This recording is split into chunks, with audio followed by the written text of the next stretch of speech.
नमस्कार मेरे प्यारे दोस्तों, मैं हूं आपका होस्ट शेफ धीरज। आप लोगों को मालूम है जापानी लोग और जापानी लोगों की टेक्निक सबसे ज़्यादा कारगर होती है अगर किसी भी प्रॉब्लम का सलूशन अगर चाहिए। हम भी इस वीडियो में आपको एक टेक्निक के बारे में बताने वाले हैं जो कि हर एक रेस्टोरेंट ऑनर को या कोई भी अगर फूड बिजनेस कर रहा है उसके लिए हेल्पफुल रहेगी। यहाँ पे हम लोग एक टेक्निक बोलते हैं जिसको कि फिश बोन डायग्राम या इशिकावा डायग्राम बोलते हैं, टेक्निक बोलते हैं, जिसकी सहायता से आपको अगर कोई भी प्रॉब्लम है अपने रेस्टोरेंट के अंदर तो आप उस प्रॉब्लम का सलूशन ढूंढ सकते हैं।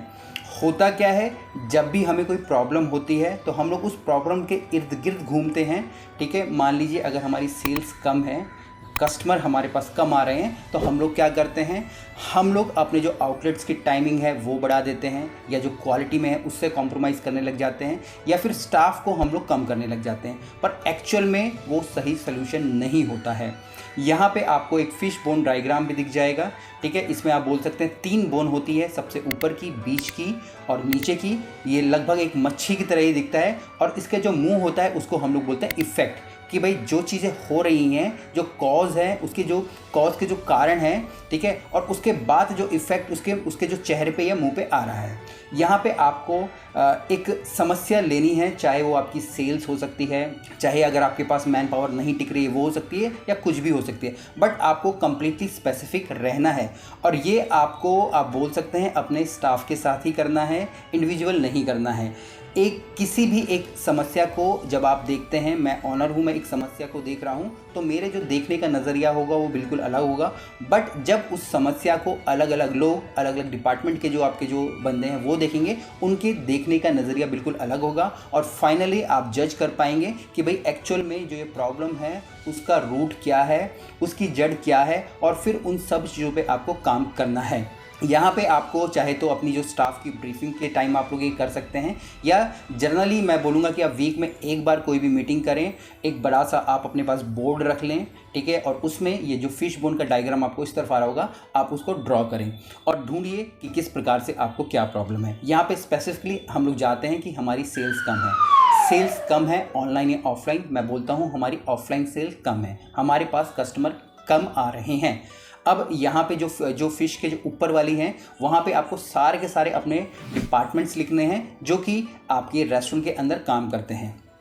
आपका किचन का डिपार्टमेंट हो गया, आपका सर्विस का डिपार्टमेंट हो गया, आपका हाउसकीपिंग का डिपार्टमेंट हो गया, आपके स्टोर्स हो गए, ठीक है, या फिर आपका मैनेजमेंट हो गया, ऑनर हो गया। कितने भी डिपार्टमेंट हो सकते हैं, हो सकता है कि आपके पास सिर्फ 3 ही डिपार्टमेंट हो या 4 ही डिपार्टमेंट हो, तो आपको वो सारे के सारे लिख लेनी है। अब नीचे की साइड में जो फिश के साइड में आपको लिखने हैं कि दैट पर्टिकुलर डिपार्टमेंट, उस पर्टिकुलर डिपार्टमेंट का क्या सोचता है उस पर्टिकुलर प्रॉब्लम को लेके। मान लीजिए अगर हमारी सेल्स कम है तो किचन जो सोचता है कि भैया जो मार्केटिंग टीम है उसमें कमी है, हम लोग कैंपेन ज़्यादा नहीं करते हैं, ठीक है, हमारे पास वैरायटी कम है हमारे पास खाने की, इसलिए सेल्स कम है, ठीक है। दूसरे में वही सेम समस्या को जो सर्विस वाले देखते हैं कि भैया सेल्स क्यों कम है, वो बोलते हैं कि भाई हमारे जो शेफ़ हैं वो अच्छा खाना नहीं बनाते हैं, हमारे रिव्यूज़ अच्छे नहीं आते हैं, कस्टमर हमारे पास रिपीट नहीं होता है, इसलिए हमारी सेल्स नहीं बढ़ती हैं। वहीं जो स्टोर वाले हैं वो इसको देखते हैं कि भाई हमारा जो सामान है वो अच्छा नहीं आता है, उसकी क्वालिटी ख़राब होती है, जिसके की कारण जो कस्टमर है हमारा खाना पसंद नहीं करते हैं और स्टाफ भी यहाँ पे अच्छा नहीं है, वो भी अच्छा खाना नहीं बनाता है। वहीं जो हाउसकीपिंग डिपार्टमेंट में है वो देखते हैं इस प्रॉब्लम को कि जो हमारा इन्वायरमेंट है, हमारी जो टेबल कुर्सी हैं वो टूटी पड़ी हैं, हमारे जो मेन्यू कार्ड हैं वो बिल्कुल फट चुके हैं, हमारे टॉयलेट्स के अंदर बदबू आ रही है, पंखों के ऊपर धूल जम गई है, ठीक है, और इस कारण से जो हमारा जो गेस्ट है वो हमारे रेस्टोरेंट में नहीं आता। हमारा जो बाजू का रेस्टोरेंट है नया खुला है, वहाँ पे बहुत ही अच्छा इन्वायरमेंट है, वहाँ का एम्बियंस बहुत ही बढ़िया है, भीनी भीनी खुशबू वहाँ पे आती है, इस कारण ही वहाँ पे लोग जा रहे हैं और हमारी जो सेल्स है वो डाउन होती जा रही है।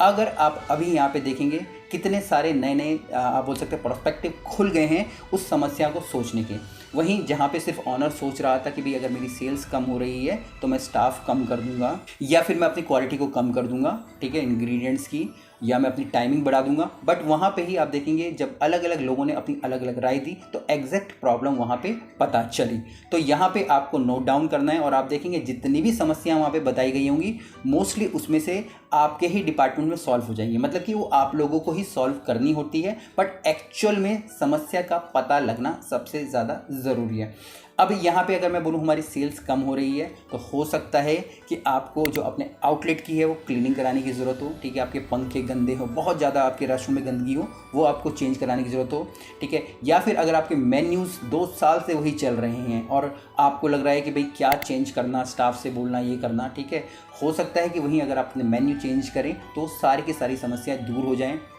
या फिर अगर आप कस्टमर सर्विस पे नहीं ध्यान दे रहे हो, मतलब कि आपकी जो डीलिंग हो रही है, जो वेटर आपकी बात करते हैं अपने कस्टमर से, ठीक है, वो चीज़ें नहीं कर रहे हो, तो वो चीज़ें फिर आपको इम्प्लीमेंट करनी है। तो यहाँ पे जो अलग अलग डिपार्टमेंट के लोग हैं वो अलग अलग अपनी राय देते हैं और उस राय के अनुसार आप अपने लिए एक एक्शन प्लान बनाओगे। 3 महीने का एक्शन प्लान बनाओगे। सबसे पहले आप उन प्रॉब्लम्स को एड्रेस करोगे जो कि बहुत ही छोटी है, जो कि आप इंटरनली कर सकते हैं, जैसे कि मेन्यू चेंज करना आप कर सकते हैं, ठीक है, कोई प्रोसेस सेट करना, नई मैन पावर को हायर करना, ठीक है, या फिर आपके जो इन्वायरमेंट है या जो आप बोल सकते हैं अपने रेस्टोरेंट के अंदर कहीं एसी नहीं है, हो सकता है गर्मी का मौसम हो और लोगों को एसी चाहिए और आप एसी नहीं लगा रहे हो, ठीक है, कि पैसे लगेंगे, तो ऐसा भी हो सकता है। या फिर आपका जो वेटर है वो ट्रेंड ना हो, उसको नहीं बात करना आता हो अपने कस्टमर से, आपके जो वेटर है, स्टूवर्ड्स है, उनको अपसेलिंग नहीं आती हो, आपका जो शेफ़ है वो सिर्फ एक ही प्रकार का खाना बना रहा हो, या जो मेन्यू है सिर्फ वही 2 साल से आप चला रहे हो, तो ये सारी की सारी समस्याएं आप देखेंगे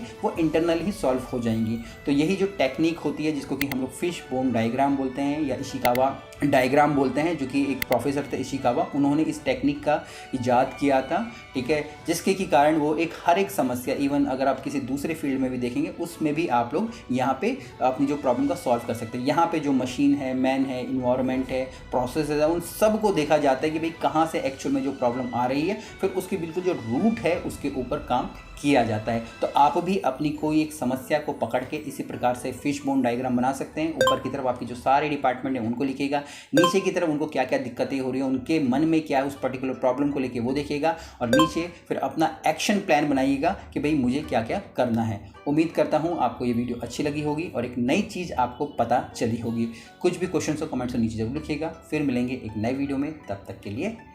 जय हिंद।